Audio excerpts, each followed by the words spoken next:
Have a listen to this. Have a listen to this.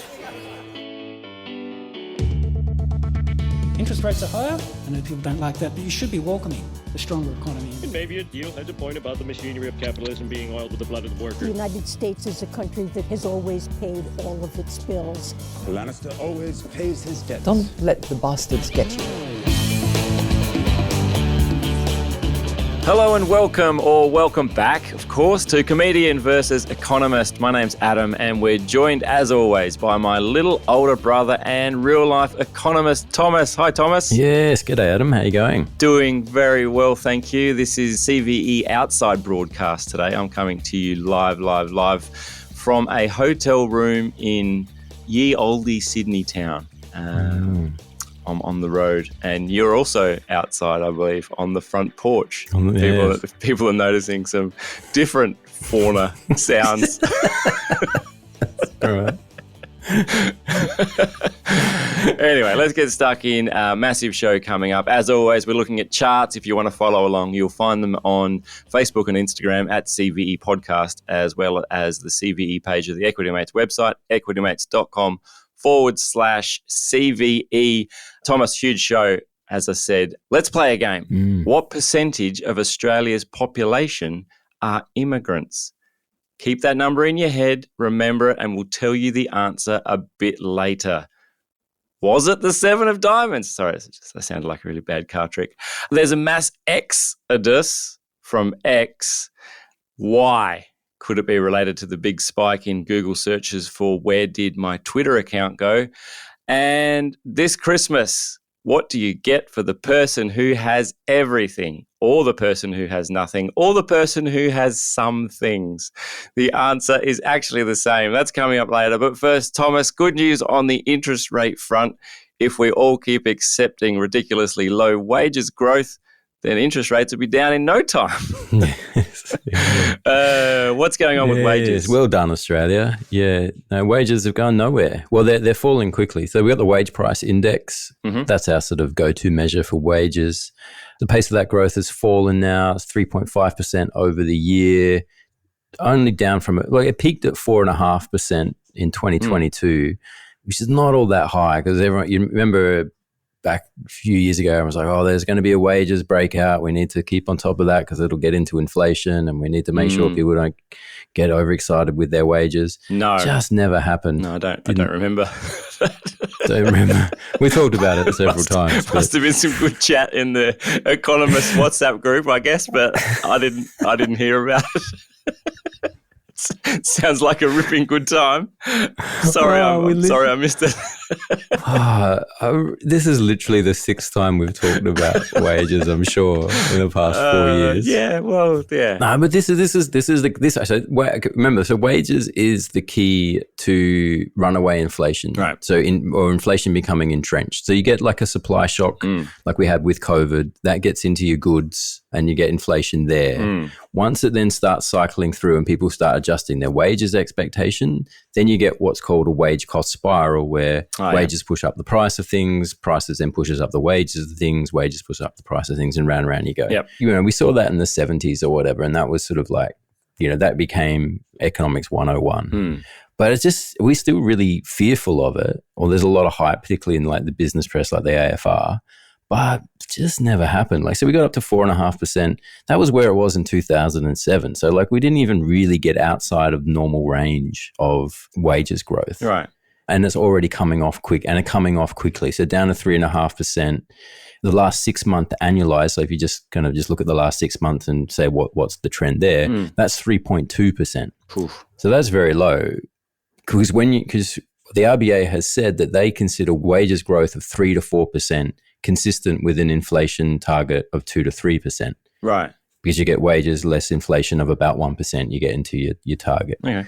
So at 3.2%, that's sort of at the bottom of the band in terms of inflation. And again, the RBA has overshot their forecast of this. So WPI, wage price index, is tracking underneath what the RBA was forecasting. Well, but the RBA always forecasts. This just in. Sorry, Thomas, I hate to interrupt you there. We're getting some breaking news. Economist misses forecast again. Yeah. I don't know. I Right. think there's like a cultural blind spot in Australia where we just think wages are going to go up. And the RBA always misses the WPI. Like they're good on unemployment. The unemployment forecast is tracking actual unemployment. But WPI, the wage price, is always overclocked. Right. And looking at this chart, the wage price index chart, which we have here, I reckon they've got it wrong again. Like, because I can see, like, I'm not an economist by any stretch, obviously, but I can see that the little trajectory of the downward line that's not heading on any of those other lines. There's no way there's no way that whatever they think is going to happen there is going to happen. So No, we're talking about wages. I'd wager they've got the forecast wrong. Yes. Yeah. Well. Yeah. Yeah. Yeah. But No, what do I know? don't think you'll get good odds on that. Yeah. Oh, good. We're back to talking about sports betting. Whew, we made it through. So how do we get wages higher? Isn't government spending right up?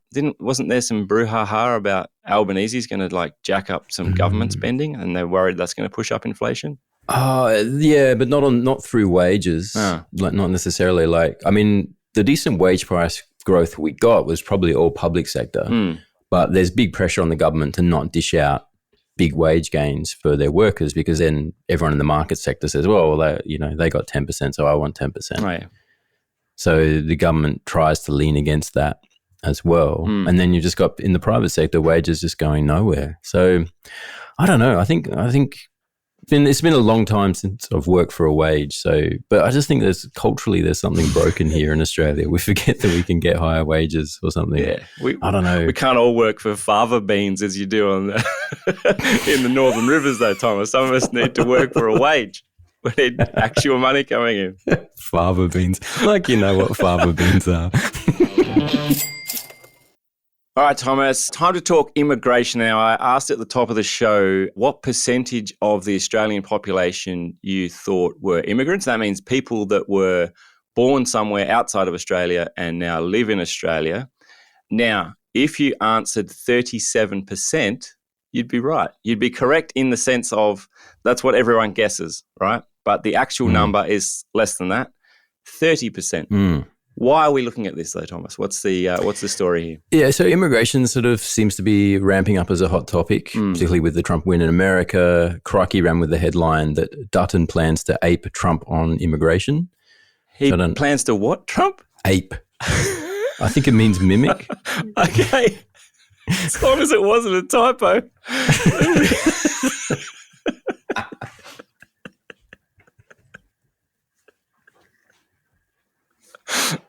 All right, good. Plans to ape. I haven't heard that expression before. Someone plans if you plan to ape someone.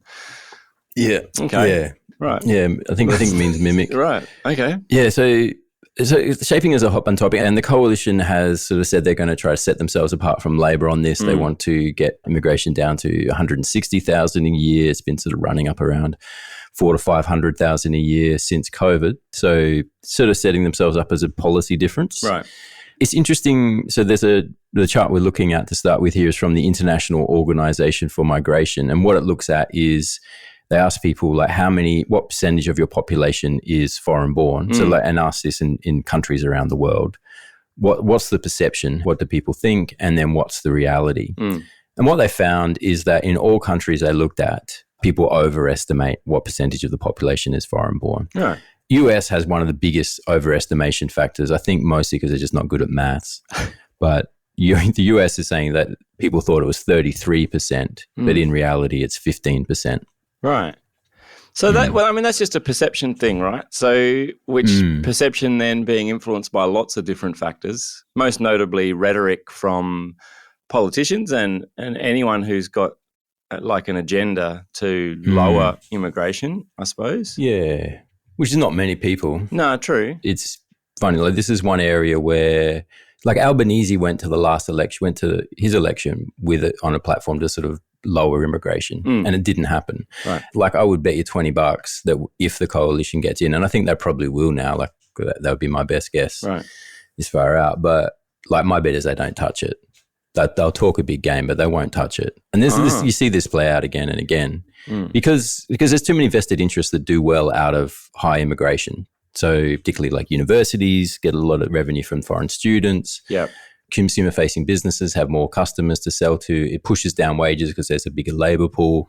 Landlords. Yeah, that's right. Building industries are often sort of comes out in favour of higher migration. And this is no one really pushing against it. Right. Yeah. Okay. So, but so it's interesting, and yeah. So the coalition saying like the agreement around migration has snapped was their terms. There was a chart here from Tarek Brooker, that's the second chart here. But so there's this weird thing where Treasury sets the migration numbers, so they determine what immigration is going to be each year. So it's kind of weird that it's set through Treasury, but that's what we get. Yeah, like don't we have a department? Like I would have thought it'd be more like a humanities-based department rather than the finance department who's setting the immigration. Like the Department of Immigration, for example.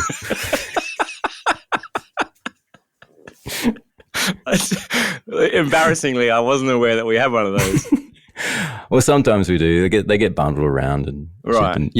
But yeah, so it comes out of Treasury for whatever reason. Like it's also odd that it comes out of Treasury. But then also they just completely miss their forecasts all the time. Jeez. So the chart we're looking at saying in 2002, Treasury was forecasting over the coming 2 and a bit years, or 2 years, we'd get 400,000 net overseas migration. So inflow and outflow balances out plus 400,000. In the reality, we got 900,000. Yeah, right. So we missed by 500,000 people, which is kind of like the size of Canberra or something, right? So like we just went, just let an extra Canberra in. Yeah. And it's like, well, were we planning for that? Were we ready for that? Can we deal with that? Like just an extra Canberra? Well, yeah. In a world where people are struggling for housing, there's a housing crisis going on. That seems like a particularly bad miss. Yeah, and that puts a lot of pressure on things. And I think they're saying that it sort of comes down to the outflows haven't been as big. So they have to sort of imagine what outflows are going to be, and people are leaving, and then we've got a sort of open border with New Zealand, and then immigration from New Zealand's been higher than expected. So there's kind of reasons for it, but it means that if all the other departments are trying to plan, you're in the housing and you're trying to manage the housing stock, not that no one's ever really doing that, but there's an extra 500,000 people that 2 years ago we weren't anticipating. Yeah. And that's a big chunk of people that you got to manage, and the infrastructure and all the things. And so I think it does put pressure on the compact, and it opens the door to the worst of the rhetoric around this, which then becomes race-based and not about how many people, but where those people are from. But like if people are feeling the pressure, particularly, and that happens in a cost of living crisis, then that opens the way for that nasty rhetoric. Gets nasty, yeah.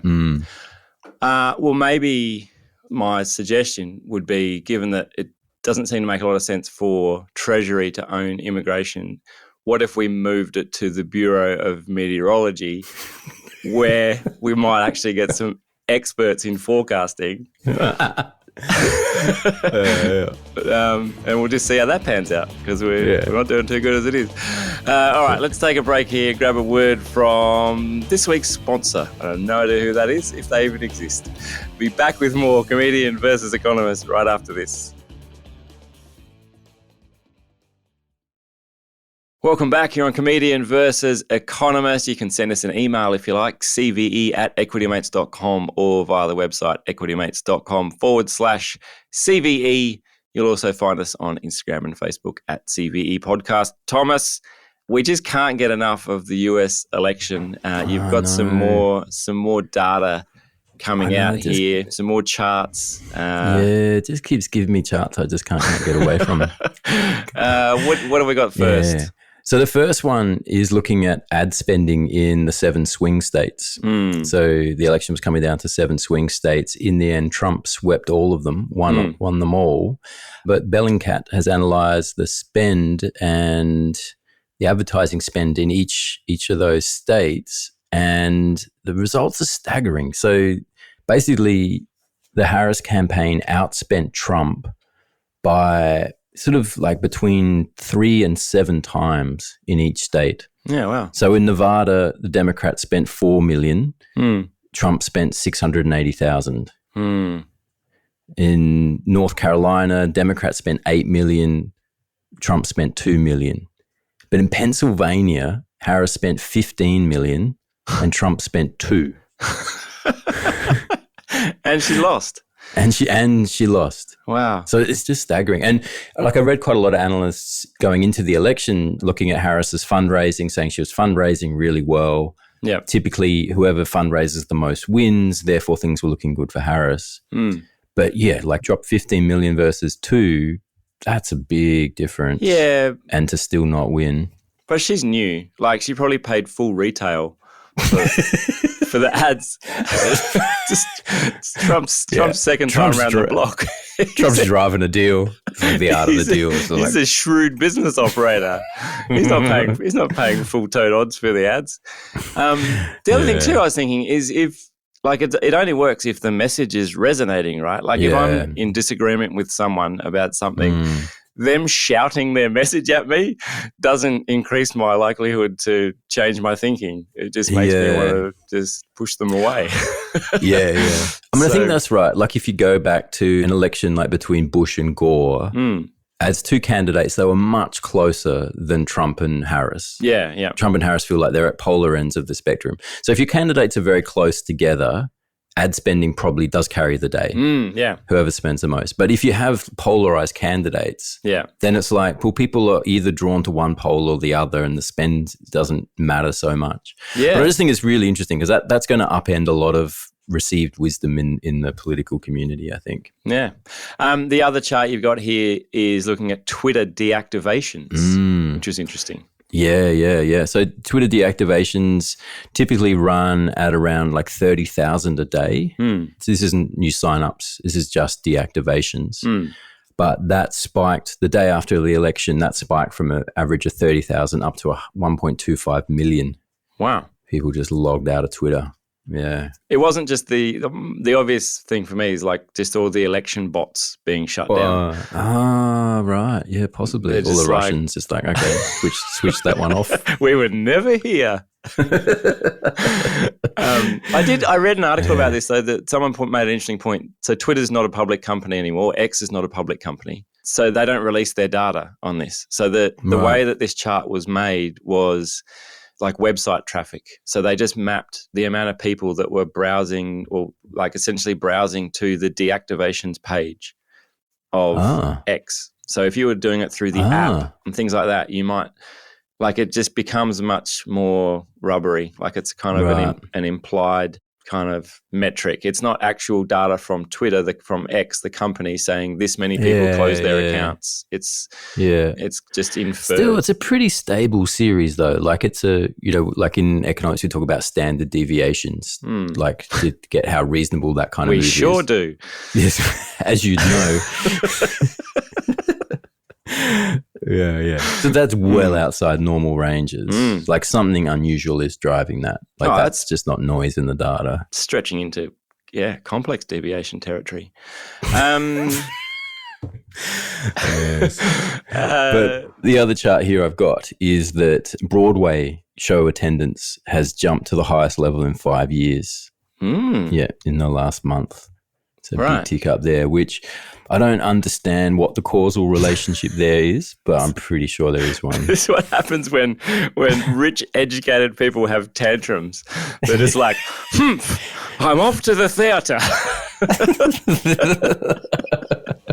I need to calm down. All right, Thomas, finally on the show. Christmas is coming soon. It'll be upon us any minute. Everyone's looking for that perfect gift for that special someone. What is it this year, Thomas? Give us the lowdown. What's hot? Yeah, cash. Cash is hot. All right. Want to make friends? Give cash. Cash. Yeah. So Civic is a polling company, market research company. They ask people, what would you like to get for Christmas? Yep. And the options were gift card and experience, like a concert ticket or something. Theatre tickets. A physical gift or no strong opinion.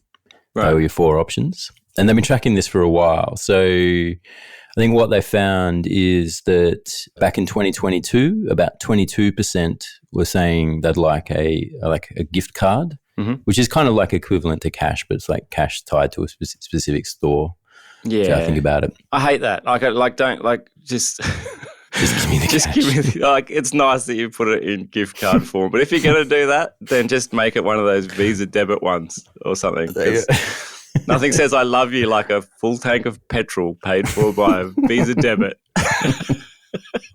with some little picture on the card. Yeah. So that was 22% in 2022, but that's jumped up 6 percentage points to 28% in 2024. So quite a big jump there. And the people preferring a gift card now is bigger than the people who prefer an experience or a physical gift. Right.